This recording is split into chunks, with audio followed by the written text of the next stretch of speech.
সৌরশক্তি বায়ুশক্তির পর সমুদ্রকে বশে আনার চেষ্টা বহুকাল ধরেই চলছে। অফুরন্ত ও পরিবেশ বান্ধব জ্বালানির উৎস হিসাবেও সমুদ্রের ঢেউ কাজে লাগানোর নানা উদ্যোগ দেখা গেছে। এই ক্ষেত্রে এখনও সাফল্য না এলেও বিজ্ঞানীরা হাল যেন ছাড়ছেই না।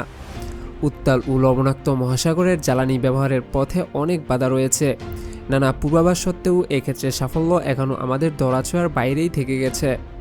তা সত্ত্বেও অনেক ইঞ্জিনিয়ার মনে করেন সামুদ্রিক জ্বালানি ব্যবহারের ক্ষেত্রে যুগান্তকারী সাফল্য পেতে বেশি দিন অপেক্ষা করতে হবে না।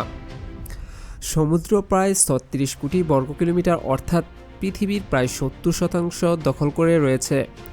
সেখানে প্রকৃতির জোরালো শক্তি, বাতাসের ধাক্কায় তৈরি বিশাল ঢেউ, চাঁদের প্রভাবে জোয়ার-ভাটার খেলা চলে। ফলে মহাসাগরগুলো পরিবেশবান্ধব জ্বালানির বিশাল উৎস হয়ে উঠতে পারে। পৃথিবী জুড়ে এখন পরিবেশবান্ধব প্রযুক্তিপণ্য ও স্থাপনার দেখা পাওয়া যাচ্ছে।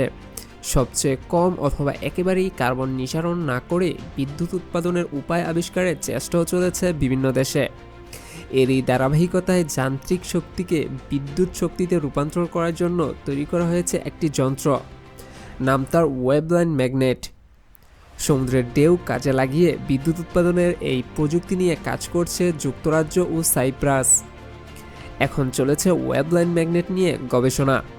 10 বছরেরও বেশি সময় ধরে ভিন্ন উপায়ে বিদ্যুৎ তৈরি করার চেষ্টা চলেছে সিওয়েব এনার্জি লিমিটেড নামের একটি প্রতিষ্ঠানে। এই প্রতিষ্ঠানটি ওয়েবলাইন ম্যাগনেট তৈরি করেছে প্লাস্টিক এবং রেইনফোর্সড প্লাস্টিক দিয়ে।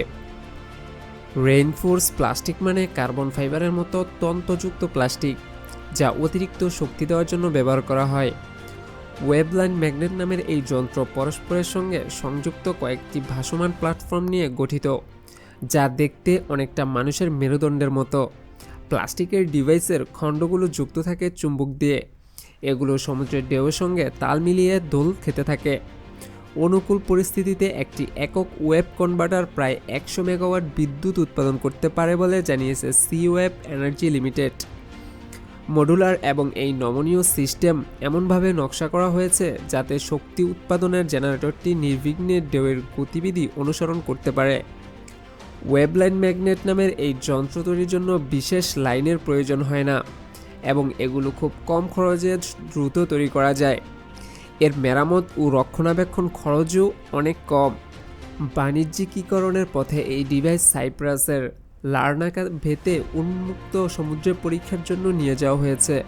উত্তাল সমুদ্রে ডিভাইসটি টিকবে কি টিকবে না এমন প্রশ্নে সিওয়েব এনার্জি লিমিটেডের পক্ষ থেকে বলা হয়েছে, মেরুদণ্ডের মতো গতিশীলতা থাকায় ডিভাইসটি ঢেউয়ের তালে তালে সহজে নড়াচড়া করতে পারবে। সমুদ্রের ঢেউয়ের বাধা হওয়ার বিপরীতে শক্তি হয়ে উঠবে, যা ডিভাইসটির আয়ুষ্কাল বাড়াবে।